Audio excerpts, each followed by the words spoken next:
Kingdom visionary. Okay, I need to talk about King Solomon, all right? So he had the most successful kingdom ever. So his kingdom is the blueprint for our success. His era, highlighted in 1 Kings 3, was a golden age for Israel where it flourished like it never had before, showcasing prosperity, peace, and fulfillment. This just wasn't material wealth, but also a reflection of divine peace, joy, and security for all who followed the Lord. So how did King Solomon achieve this? So there are 4 strategies that King Solomon did that are highlighted in 2 Kings 3. Here's one of them. He procured powerful partnerships. So 1 Kings 3:1 says this: Solomon made an alliance with Pharaoh, the king of Egypt, and married his daughter. He brought her to the city of David until he finished building his palace and the temple of the Lord and the wall around Jerusalem.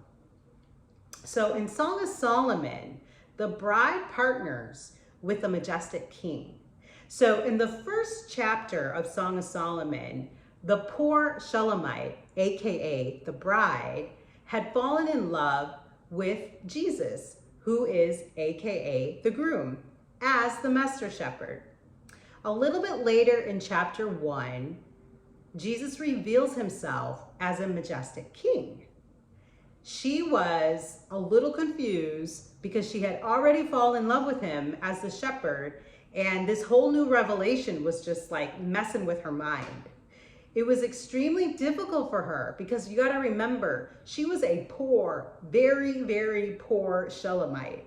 And the thought of her marrying this majestic king was really hard for her to hold on to. She did not feel worthy. She did not feel worthy to marry such a king, but even in her uncertainty, she continued to move forward in partnership with him. So prior to that partnership, before she did that, she used to work in a vineyard for her family, and she was not happy because it was not a healthy environment at all. So as a result of her partnership with the king, he unveiled to her that she was designed to be a shepherdess. Thus was the reason she was attracted to the master shepherd. So by partnering with the majestic king, she was able to understand both her identity and her value. So I have a couple questions to ask you. Have you been looking at Jesus only as a shepherd and not a king? And if your answer is yes, what would it look like for your business if you were able to partner with him as the majestic king?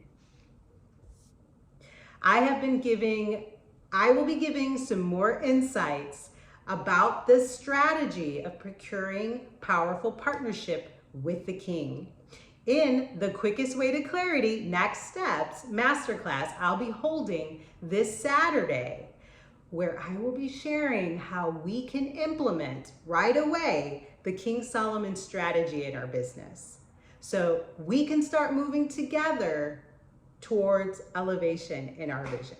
I hope to see you there.